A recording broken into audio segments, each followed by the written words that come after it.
weltare ɓiɓɓe fulɓe andu diine ma fedde heblo sukaɓe afrique takkusana yoni to guetema to gawinane to awoyni to kolomina to kulum kuñum kaari to korka jela to luuma ñalbi to ɓoye ɓaleje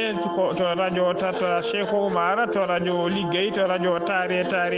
ko on takkusan juula ha e nder galle Shérifa Bouya Haydara ɓurɗo lollirde Shérifa di ñorom kabruji men e ɗemgal pula to leydi Mauritanie Mohamed Ould Abdoul Aziz men noɗo wonde hoorejo leydi ndi convoquenoɗo ñalawma hanki o yo ar sifa PV ji muɗum o salima sifde ɗe ha sori ladde to leydi Sénégal jaari so ko suka élève ɓurnoɗo ngardude woni ko wiyete meilleur élève ndera leydi heytande rawane tawateɗo oɗo saaha joni e ndera leydi France jokkoyde jangde mum hollirama tigui ɗeɗo balle kala ko majjuɗo meli omuron ko yitede to leydi Mali Fama waɗi communiqué mum woni forces armées malienne waɗi communiqué mabɓe tengtinde tigui wonde ko armée leydi France ɓe hinde Barkhane ko kolliri tigui wonde bombardement mbanno e nder falde Douentzaɓe ɓe nden on bombardement ɓe jofino tigui ko pelle ceɓitiɗe to leydi Ghana nana ko Koufor ko hoolejo leydi ndi janoɗo ɗafodiral ko fate sumgoji deuxiéme mandat o waɗama investir joɗima e jappere laamu ko fate dawalaɗiɗo ɓalla to leydi Tchad gonnoɗo ambassadrice joɗoɗinoɗo leydi Tchad e nder leydi Burkina Faso yalti aduna ñalawma hande o to Ouagadougou kabaruji men joolam jaɓeri ma jaaha to dowlaji tentuɗi Amérique to leydi France to leydi Indonésie ha to Iran bisimilla mone ketki hotondirte joni jañoɗen.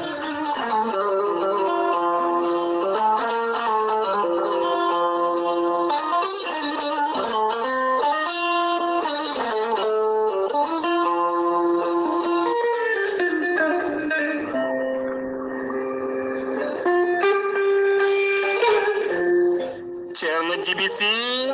gandol nasarari laaɓaɗo ƴewgal bittuɗol leɗɗe ha heeɓi hen ko laaɓi ceerno jibisi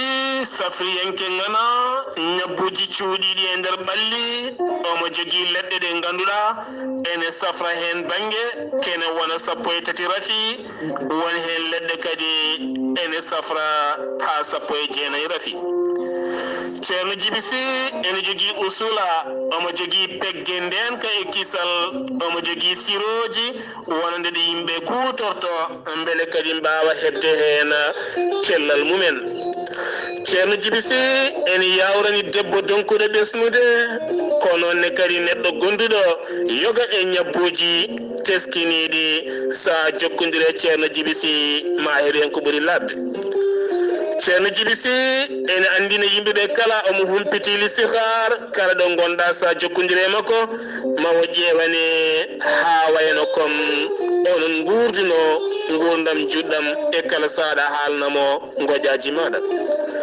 sa yiiɗi hebde ceerno jibisi taweteɗo to Nouakchott lamorgol leydi Mauritanie légal bitegal annetet mbatta ko 00 222 47 22 80 84 00 222 47 22 80 84 so tawi a yi ha to leydi Mali ñooro mango ma taw toon biteɗo ceerno Samba Sy kanko ceerno jibisi omo jogui toon pharmacie makko ko on hetti hen tonggode on noon mbatta ko 00 223 90 22 94 71 siftinde on ceerno jibisi ko laaɓɗo reedu cafrowo hay so tawi jomum ari ene ardi juuɗe ɓoole hotata juuɗe ɓoole so wona on janowo hoore walla ni mbiyen mo seeɗineji mbahliti hoore muma ɗum noon mbadden dando faade ceerno jibisi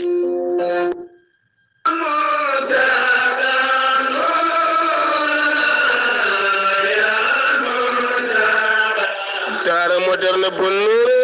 mo alhaji Saydou Nourou Tall udditi demmude mum ha yaaji e gardugol ceerno Makki Muntaga Tall kame ceerno Saydou Nourou Tall imam juma mawɗo mo Cheikh Omarul Foutiyou Tall aɓe jogui mbelema habrude bandiraɓe kala hoodere leerore ranere Tall feeñi woni daara moderne Bonnuru ko dudal kettinangal janginowal ko fate bange Qur'anil Karim kame ɗemɗe ɗe suko ene wawa yeynorade lappipine ɓamtare muɗuma ɗin écolaji noon ko écolaji baduɗi jungoye faando kame laamu leydi Turki écolaji kewɗi wiyerɗi hinde ble gadi ganduɗa kala ko miijiɗa ene tawe e nder ɗiɗo hen écolaji ɗum noon ko caggal nde ɓe dartinnolngol binditagol lewru novembre hitande mayɗo ɗo henna nde caggal muɗum noon ɓe ɓeydi kalasuji jonɗi no feewi ko wayno kalasuji worɓe kame kalasuji rewɓe siftindona école rewɓe ko banggue école worɓe ko banggue ɗum jeeyi sababu aɓe kabra dendagal bandiraɓe julɓe oɗo saaha mo gonɗen binditagol ngol fuɗɗitima ngol binditagol puɗɗitigol kono e lewru janvier hitande ujunnaje e nogas e goho woni 4 janvier 2021 ha fayanma 15 février 2021 ko nden binditagol ngol gasata ɗum eɗen mbi mbele tan mbadden dando faade daara moderne Bonnuru mo Alhaji Saydou Nourou Tall ɗin écolaji noon duuɓi tati e bal Allah subhanahu wa taala sukorena Qur'anil Karim taw kadi mo winditi e école classe CM2 secondaire 6e 3e taw kadi ko duuɓi joyi tan ha fayanma duuɓi sappo e ɗiɗi suko kala ko jiɗɗa ma o yiito hen hoore makko ha no hannirta onon jinnaɓe no jiɗirɗon kala jiɗɗo hen ko laaɓi waɗate ko 00 221 78 149 44 31 walla mbaɗa 77 393 84 84 walla mbaɗa 77 638 31 78 walla mbaɗa 77 912 27 15 mbadden dando faade daara Bonnuru mo Alhaji Saydou Nourou Tall ayo mi dangi bela mi hirnana bela ayo mi jaftay bela ayo bela docteur Djiby Sow wittiyanke safriyanke mo jomiraɗo rokki sellinde o saaha mo gonɗena docteur Djiby Sow ene andina dendagal bandiraɓe taweteɓe nder région mo Tambacounda oɗo saaha mo gonɗen wo darni base makko e nder wuuro Tamba so tawi a ari ha yettima Tambacounda a namdima leegal bitegal quartier Sare Issa waɗɗani juma leegal ngal ma heɓen ko laaɓi ma yiɗon docteur Djiby Sow safriyanke ngana compitiɗo yoga ñabboji naɗɗi ha jetti ƴiƴam docteur Djiby Sow base muɗum ne tawe toon to Kidira so tawi ari ha to jeere mawde ne Kidira waɗɗani galle maire wuuro ngo ma tawɗon tableau mawɗo ne winda docteur Djiby Sow hay soko cukalel to ko selnandeɗa ma holle docteur Djiby Sow sa ari to Dakar lamorgo leydi Sénégal a ƴetti bis to Kermassar a wi ɗum are Tampake Bouna ma tawɗon Baba Dia ko on halfina pharmacie docteur Djiby Sow siftindon docteur Djiby Sow ne safra ñabbuji cuuɗi ɗi e ɓalli ko wayno prostate hernie fibron kyste kono ne kadi neɗɗo ɓuutowo gonduɗo régle douloureux kono ne kadi neɗɗo jippiɗo leeso walla ni gustoraɗo gorago diabète kono ne kadi ko wiyete hémorroïde fode docteur Djiby Sow ene safra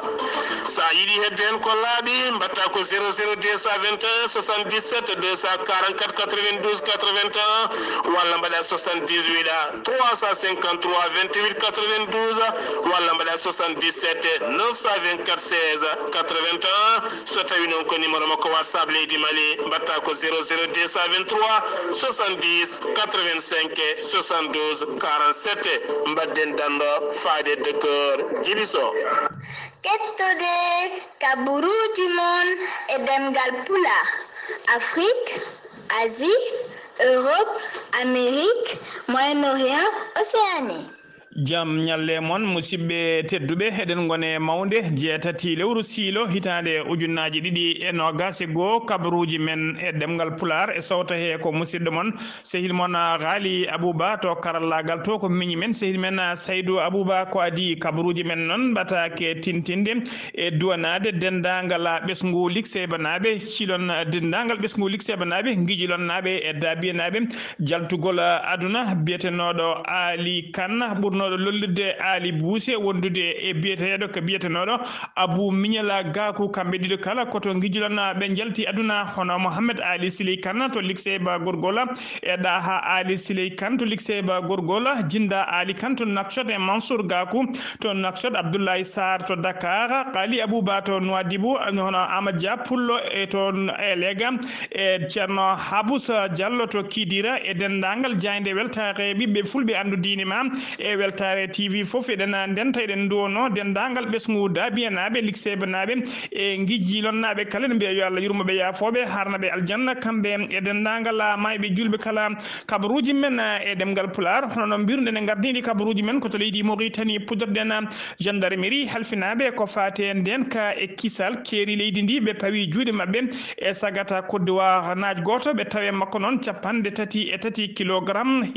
kilogramme drogue on drogue noon hollirama tigui kanko koddowa arnajo wonno e fandade makko ko taccinde drogue o e to taccinde ɗum e nder leydi Mauritanie nawdi ɗum to leydi Mali e oɗo saaha joni noon o teɓama mo tawe tigui e juuɗe dadiɓe o ɓendinama to yesso parquet mo Nouadhibou hollirama noon e yontere mayde nde kadi ko 11 sagata tawa ne waɗi hoɓɓe ene waɗi debbo goto kadi kañumen teɓano e nder Nouadhibou tawa ko réseau mawɗo dartonoɓe ko fate trafic de drogue ha joni ko leydi Mauritanie keddoɗen hono no mbiruɗen e gardidi garburuji men Mohamed Oula Abdel Aziz comme mennoɗo wonde hoorejo leydi ndi alkamisa hanki o convoquenoma yesso police ji hal yesso police chargé de crime économique et financière woni police halfinaɓe ko fate rewidade pele tumaɓe kay borjingol e dirtinde koppereje leydi kanko Mohamed Oula Abdel Aziz noon caggal nde o yetti toon o sali tigui ha sori ladde sifde dendagal PV ji makko ɗe ɓe jamirno yo siifa ɗin PV ji noon o fonno ko sifde ɗum ko adi kene ɓennine yesso parquet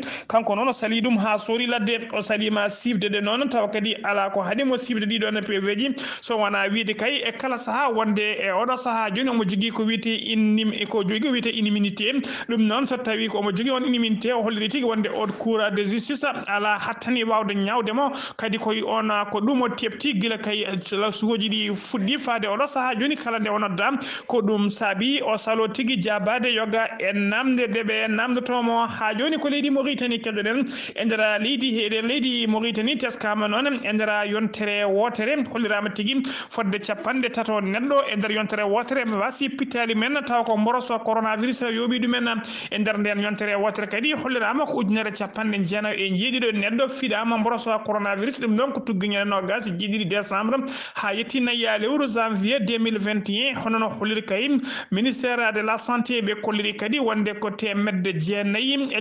temedde jeenayyi sappo jeegom testé mbaɗa e nder ndeɗon ngal ɗon dawal e nder ɗin test uji mbaɗaɗi noon hollirama hen 12% kala nder temedere kala hen sappo e ɗiɗo tawama ko fiɗaɓe mboroso coronavirus ɓe kolliri noon ɓuuri fiɗede kadi ko nder wuuro Nouakchott to legal bitegal Tafraxine rewi hen ko legal bitegal Riyat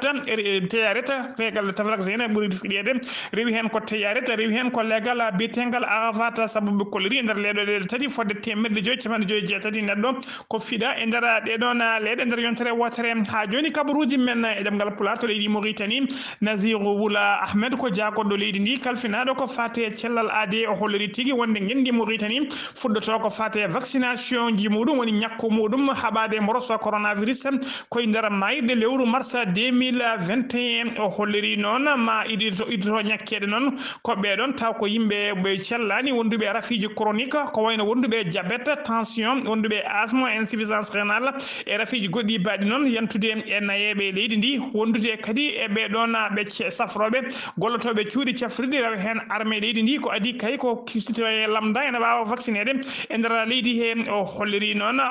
wonde oɗo saaha joni laamu ngu ene paari jaɓɓade kay dendagal vaccin ji ɗi kala wawa kadi toppitade ɗum ha wawa yettade ɓesgu ngu hano hannirta ni ha joni ko leydi Mauritanie keddoɗen e nder Nouakchott legal Arafat noon to legal to biyata poto 15 e hollirama tigi e ɗeɗo balle ko jullowo jama goto woni almami jama goto caggal kayde o ummino jama fati galle makko no heewi wadde kanko heewi sakkitade yaltude ma yimɓe jalta haalaɓe jama ka udda bafe ɗe dame ɗe kala nde wawa fatude e galle makko e saaha couvre-feu nonomo fati galle makko ko ɗon tigui sagataɓe profiti kay jewgol beddaji ɗi tawa yimɓe kala dokti nattoyi bone couvre-feu ko ɗon sagataɓe tato paddimo e lawol ne jogui jasiji ɓe daƴimo sawru e hoore ko ɗon faɗɗi nde o faɗɗi noon ɓe nanni juuɗe jiifaji makko ɓe tawi toon dendagal koppereje e portable makko ɓe tawno foof ɓe jaadi hen kanko nayejo almami o noon o ɗiftoyi tigui koto hôpital ko toon tigui nde o ɗifti ko ɗon tigui o andi dendagal ko joguino kala koɓe yaaduɓe hen ha laaɓi siftinde on kadi e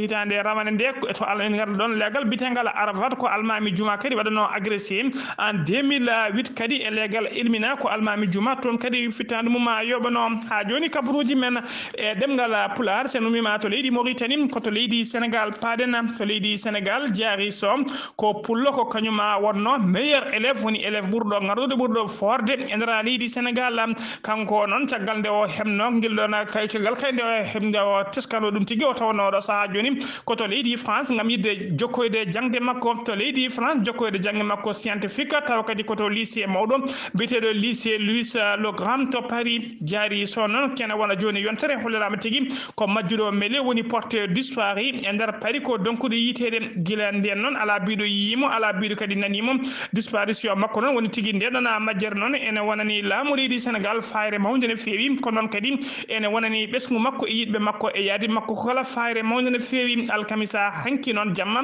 Serigne biteɗo Serigne Mbaye Thiam on woni jagoɗo leydi ndi kalfinaɗo ko jeegoɗo leydi Sénégal kalfinaɗo ko fate jangde woni ministre de l'éducation nationale o waɗi haalande makko kanko kadi wonno parrain oɗon suka debbo caggal kay nde teska kañum ɓuuri wonde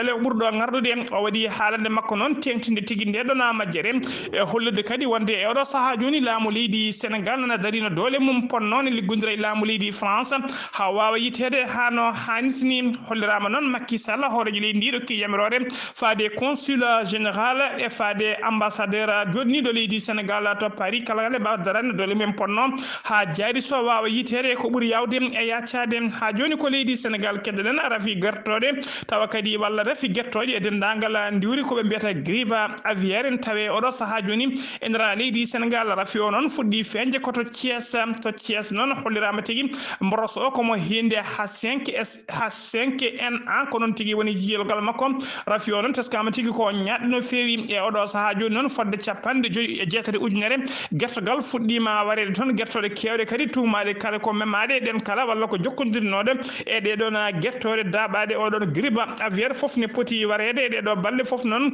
ko anje daɓodiral kay guila guertoɗe daɓodirde e rabde kadi yimɓe e nder leydi he ha joni ko leydi Sénégal keddoɗen jinnaji leydi Sénégal keddoɗen ha joni jimowo kelmeje woni tigui rappeur tawa ko Sénégal najo biyeteɗo 10 000 probléme e oɗo saaha joni omo tawe juuɗe dadiɓe caggal noon nde wonno vidéo makko e nder vidéo nen omo waɗa e rango fade dendagal ɓesgu Dakar naɓe nde jippoto e booli calo ko fati e kulala hittole longal calo ɗum ha soro ladde mbaɗa seppoji mumen alkamisa hanki noon ko police aranimo galle makko noon jamma bedɗo o noon jamma hanki o wali jamma makko gaddano tawa kadi ko nder commissariat mo plateau mo Dakar ko adi kay ko moɓɓenine to yeeso procureur hollirama noon kanko so tawi ko 10 000 probléme ya taw dañantani 10 000 probléme ha joni ko leydi Sénégal keddoɗen laamu leydi Sénégal yaltinino de gros moyen woni tigui moyen aji ɓutti no feewi foof noon ko haɓade ɓeɗon sagataɓe saliɓe kay ko fate oɗon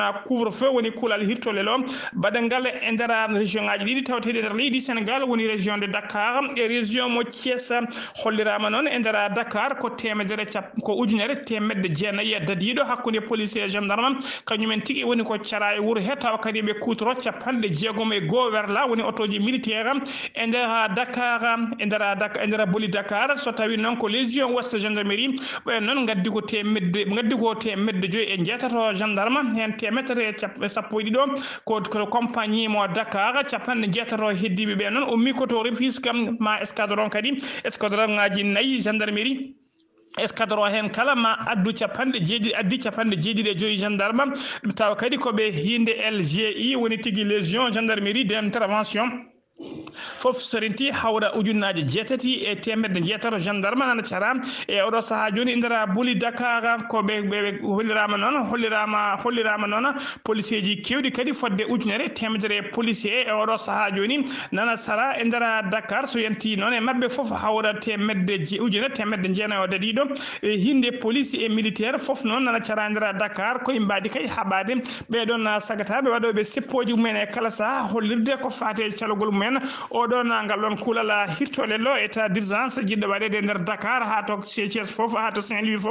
foof noon koye mbadi haɓade cargol mboroso coronavirus ha joni ko leydi Sénégal keɗoɗen fo biyeji ne wi dak e oɗo saaha joni nder Sénégal e kala saaha ko réseau ji mawɗi tawate kadi tawde koppereji kewɗe no fewi taw ko des faux billets e oɗo saaha joni noon hollirama tigui dadiɓe ɓe leydi ndi ko réseau mawɗo ɓe pirti toon taw ko hutortonoɓe faux billet noon ko oɗo saaha noon ko ɓi commerçant mawɗo dowluɗo taw ko gonɗo to Sandaga wondude e ceernajo goto jangguinowo almuɓe wondude kadi e mennoɗo gollade to banque mondial ko ɓeɗo tigui tawa e nder réseau wondude e woɗɓe taw ɓeɗo tawa e nder réseau hutortoɓe faux billet ji idi dadiɓe noon taw ko dadiɓe ɓe révisé caggal nde ɓe keeɓi noon tigui caggal nde ɓe keeɓi kay habaru wonde faux billet ji nana e juuɗe ɓeɗon ko ɗon tigui ɓe idi teɓade noon ko oɗon tawa kadi ko ɓi commerçant mawɗo dowluɗo to Sandaga nde ɓe jeehi galle makko noon ɓe mbawi tawde makko million ngaji sappo 10 millions taw ko faux billet ji franc CFA caggal nde ɓe kulɓinimo noon ɓe gonno holliri tigui wonde ɗiɗon faux billet ji o heeɓi ɗum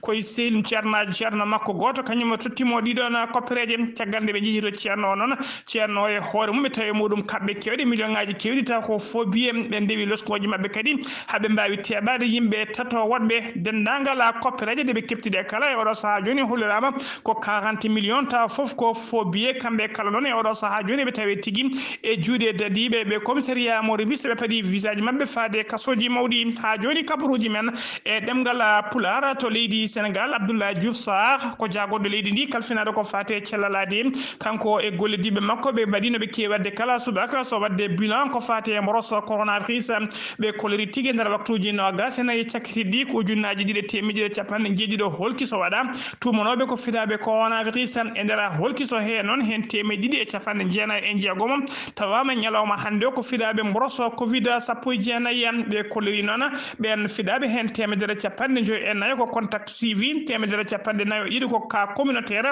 ñalawma hande o hay cas importé goto alamo ɓe keeɓi ɓe kolori kadi e nder ɓe cellani ɓe temedere capantati e goho tawama temedere capantati e goho kepti cellal mumen hano hannirta ni paati galleji men yimɓe jeetato kawri ñalawma hande o e ladialla e oɗo saaha joni kadi capantato e nayyo e nder ɓe cellani ɓene tampino feewi ma wallite to banggue fofago ha joni kabaruji men e ɗemgal pular to leydi Sénégal warnoɓe faraysenaji goto taw ko faraysenajo biyeteɗo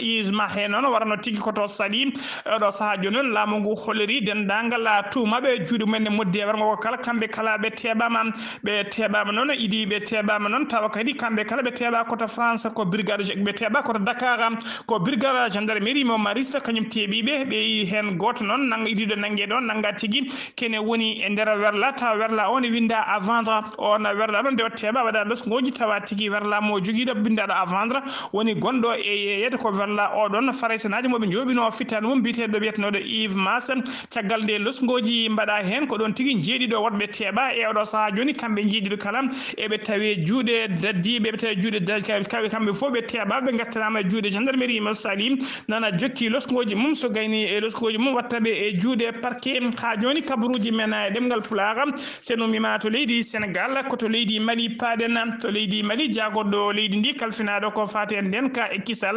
o waɗi communiqué makko habrude ɓesgu malinaɓe kala e heblude dendagal wurɓe nder leydi Mali hay pignon national international kala ko fati kaye wonde kay andindeɓe oɗo saaha joni dadiɓe ɓe leydi Mali ɓe hinde fama wondude e dadiɓe leydi France ɓe hinde Barkhane e wondude dadiɓe fedde G5 Sahel kamɓe kala ɓeɗe ndendini sembeji mabɓe ɓe mbaɗa opération pattamale ɓijo moɓe inniri éclipse noon woni nanggal lewru walla nanggal nangue e nder leydi he oɓe kolliri noon ɗiɗon oɗon opération noon ko yidde kay riddude e teɓade e yobde pittali dendagal pelle ceɓɓitiɗe tawatede e nder leydi he kala o holliri kadi e nder communiqué wonde e saaha opération mabɓe noon ɓe mbawino tigui teskade fedɓe mbawino teskade e nder opération mabɓe noon nder longorde mabɓe ɓe mbawi teskade noon noon fodde capanɗe joyi sagata ñande alerte sasi lewru silo hitande ujunnaji ɗiɗi e nogas e goho sanga 11h subaka ɓe teskima tigui ɓenne mbaɗi moɓɓilel mum ɓoyani noon ko sagata goɗɗo are mabɓe ne waɗi dow moto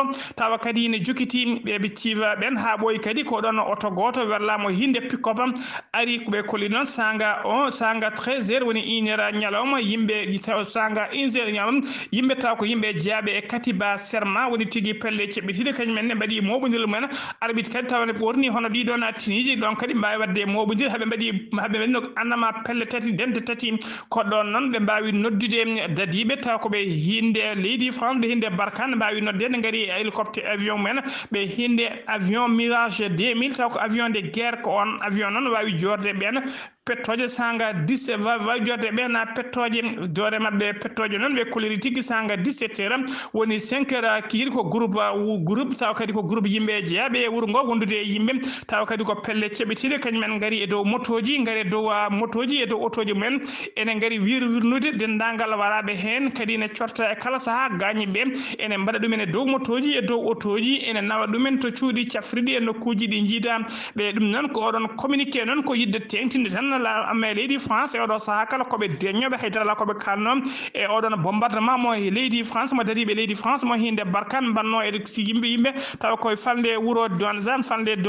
hollirama noon fedde pelle kewɗe noon kollirino wonde ko jambureɓe wonnoɓe e yangi mumen ko kañumen toɓɓano ko ɓen ɓe jooɓi pittali mumen leydi France koko yeddino ha soodi ladde armée leydi Mali woni fama e oɗo saaha joni tengtini tigui walliti armée leydi France ɓe hinde Barkhane tawateɓe e nder leydi Mali tengtinde tigui wonde ko pelle joguitiɓe woni groupe armé terroriste ko ɓen tigui woni ɓe jofno e ɗiɗon bombardement ji ha joni kabaruji men e ɗemgal pulaar to leydi Mali yimɓe dawrugol hewɓe wondude e yimɓe ardiɓe diineji e yimɓe ardiɓe aadaji yendude kadi e mennoɓe wonde hooreɓe ministre wonde premier ministre nder leydi Mali kañumen kala mbawi tawtorede ñalawma hanki o ko wiyete obsèque woni guenayse oɗon mennoɗo wonde hoorejo leydi mennoɗo wonde hoorejo jagorɗo leydi Mali biteɗo Modibo Keita guenayse o noon ɓe mbanno ɗum tigui koto galle makko to leggal Kalambankoro e nder Bamako Modibo Keita noon ko ñande aset ɗiɗi lewru siilo gonɗen nu 2021 ko nden tigui o yaltino aduna to leydi Maroc tawa kadi o yaltino aduna ko duuɓi capanɗe jeetati tawama noon tawtorama cérémonie o noon mbiɗen men ministre des affaires étrangères mo leydi Mali e mennoɗo mennoɓe wonde hooreɓe jagorɗo woni menno wonde le premier ministre e ardiɓe partiji politique hewɓe e yimɓe witeɓe les élus locaux kañum kala mbawi arde tawtorede ɗiɗon obsèque kanko Modibo Keita noon o jibino noon ko ñande capantati e goho lewru juillet hitande 1942 to nokku to wiyete Kulinkoro en 1982 ko en 1980 Kulinkoro hollirama tigui o heeɓi maîtrise makko en lettre moderne ko 1969 e 1982 ko nden tigui woni gaddunol makko wonde jagorgal e nder leydi hen e gan sanga waɗano ko ministre de l'emploi 1986 ha yetti 1989 o waɗama ministre des affaires étrangères o wonino kadi ambassadeur joɗaniɗo leydi Mali e nder yoga e leyɗele e tawtede nder dongre Europe en 2002 o waɗa premier ministre o ñande nogas e ɗiɗi lewru avril 2014 nden kadi o waɗa haut représentant du président de la république pour le dialogue inclusif ñande jeetati lewru janvier 2015 o wonti kadi hoorejo jagorɗo woni premier ministre o watta kadi premier ministre nder leydi he o hedde poste o noon ha 2017 ko nden tigui wi ha laaɓi e poste Modibo Keita wirnoya tigui koto bamule Kalambankoro tawatede e nder leydi Mali ha joni ka tawtede to Bamako kabaruji men e ɗemgal pulaar so numima to leydi Mali koto leydi Ghana paɗen Nana Akko Kufor ko hoorejo leydi Ghana ɗaɓannoɗo dawala ɗiɗoɓal deuxiéme mandat makko keɓɗo polgu kayim e sumgoji ɓennuɗi hollirama tigui o waɗama investi o joɗima tigui e jappere laamu caggal kayne garmi garaji musɗi waɗi hakkude député ji woni sarɗiyeji landa laamu kam hakkude mumen sarɗiyeji landa lunda landa witeka NDC kollirama noon hono biyeteɗo Alban Bangue on ko député landa lunda ka woni NDC kana landa noon ko on woni oɗo saaha joni ko on suba heeɓi polgu wonde wonde koye hoorejo suudu sarɗiji woni président de l'Assemblée nationale suudu ndu heeɓi kay ko temedere capantati e jeetati voix contre temedere capantati e jeegoma voix landaji ɗiɗi noon landaji ɗiɗi woni landa laamuka yandal nantude landa laamuka witeka NPPP won NPP wondude e landa lunda witeka NDC kanji landaji ɗi noon mane mabɓe kala jogui ko temedere capantati e jeegoma voix so tawi noon o heeɓi polgo fitti tigui goto e député ji landa laamuka moykinima wawi suwotandemo kanko lundiyanko ha wawi hebde polgo kabaruji men ɗemgal pulaar to leydi Tchad biteɗo Elisabeth Kade ko ambassadeur joɗaniɗo leydi Tchad e nder Burkina Faso o yalti aduna alkamisa hanki o sa jeeɗiɗi lewru silo hitande ujunnaji ɗiɗi e jeetnogas goto Ouagadougou lamorgo leydi ndi ko guila 4 octobre 2018 noon ko guila nden o suuɓa yo won ambassadrice joɗaniɗo leydi Tchad to leydi Burkina Faso ha to leydi Togo kala koto Burkina Faso paɗen Sophie So wondude e Mokhtar Tall e biteɗo Véronique Bayili ko ɓeɗo tata cuuɓa e oɗo saaha joni mbaɗa tigui terde taw ko cour ko taw kadi koto mawɓe conseil constitutionnel a leydi Burkina Faso ko aljuma hande o noon ɓe gotana ko hande kadi ɓe hangen tigui mbaɗi ɓe gondi ɓe mbaɗi ko wiyete prêté serment kamɓe kala ɓe ƴetti golle mabɓe ñalawma hande o hano hannirtini kabaruji men e ɗemgal pulaar sono mima to leydi Burkina Faso koto dowlaji dentuɗi Amérique paɗena to dowlaji dentuɗi Amérique noon guila kaya yimɓe Donald Trump mbanno seppu mumen hollide metti mumen jadani kay e polgu oɗon ko Donald Trump fiya e polgu mum kay ɓen mbawino nadde e nokku to ɓe mbiyata capitole nomonno ko ñande jeegoma lewru silo gonɗen ɗum tugginde ɓe mbaɗi ɗen golle noon faade oɗo saaha joni leydi Amérique ne jogui tigui gacce mawƴo no fewi guila nden kadi yimɓe hewɓe taw ko yimɓe laamu wondunoɓe e Donald Trump koko puɗɗi yaltude e makko ha laaɓi hollirama tuggi nden faade oɗo saaha joni yimɓe jeenayo ndemi mbaɗi démissioni ha laaɓi kay yadude e makko sakkiti démissionde noon ko biyeteɗo ko gonnoɗo jagoɗo makko kalfinaɗo ko fate jangde woni ministre kalfinaɗo ko jangde biyeteɗo Betsy Davos ko on waɗi démissionné ko on watti jeenayo e ɗon démission ɓe ko adi ko on démission seeɗa noon ko biyeteɗo Eliane Chao on démissioni on ne ko gonnoɗo ministre makko de transport e oɗo saaha joni yimɓe démocrate en kewɓe kolliri tigui wonde ɗiɗon démission ngaji ɗi ɓe mbaɗata kala oɗo saaha joni tardi no fewi saabu soɓe jinno démission de ɓe ponno démission de kamɓe républicain ɓe ponno démission de koko adi hande saabu ɗiɗo démission ngaji kay e wiide o ɗon taw ko biteɗo Jackie Espier on ko eli chambre de représentant koye républicain jeeya koye démocrate jeeya o holliri tigui ɗiɗo démission ngaji ɗi républicain mbaɗata way tigui kono dombi gonnoɗi e nder bateau ɗacci ha bateau wone yoolade puɗɗi nadde ndiyam ne yoolo ɓe gandi bateau ko jolotoɗo ɗina domi gone sortade yidde yaltude e oɗon bateau ko ɗin woni ɗiɗo démission ngaji ɗi ɓeɗo wiyeteɓe républicain gone wadde e oɗo saaha joni koto leydi France paɗen to leydi France grippe aviaire ko rafi diwre woni rafi guertode ko way noon diw e dendagal diwoje kala o rafi noon e oɗo saaha joni teskama tigui kewgol mum e nder leydi France hollirama noon e wiide jagoɗo mabɓe kalfinaɗo ko fate agriculture woni Julien Dor Normandie holliri tigui wonde e oɗo saaha joni e nder leydi France grippe wona tawe toon no fewi fodde ujunnaje tawa ko canard woni ko witte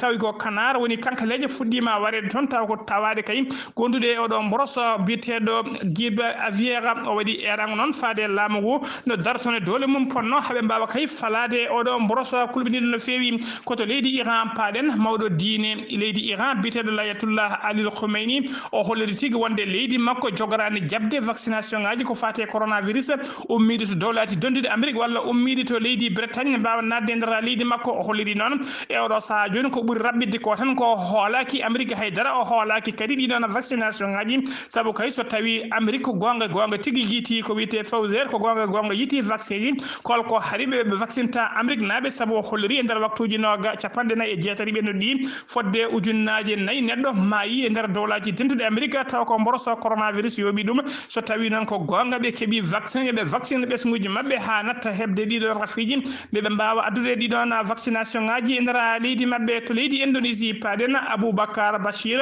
ko cofondateur catal bitegal Jama Islamia ko cokonoɗo fodde duuɓi ko cokonoɗo joni fodde duuɓi sappo aljuma hande o noon o foofi kana lakkitare o udditama o woppitama ha laaɓi ko aljuma hande o woppita aljuma hande jeetati lewru silo hitande ujunnaje ɗiɗi e nogas mouvement makko noon woni tigui ko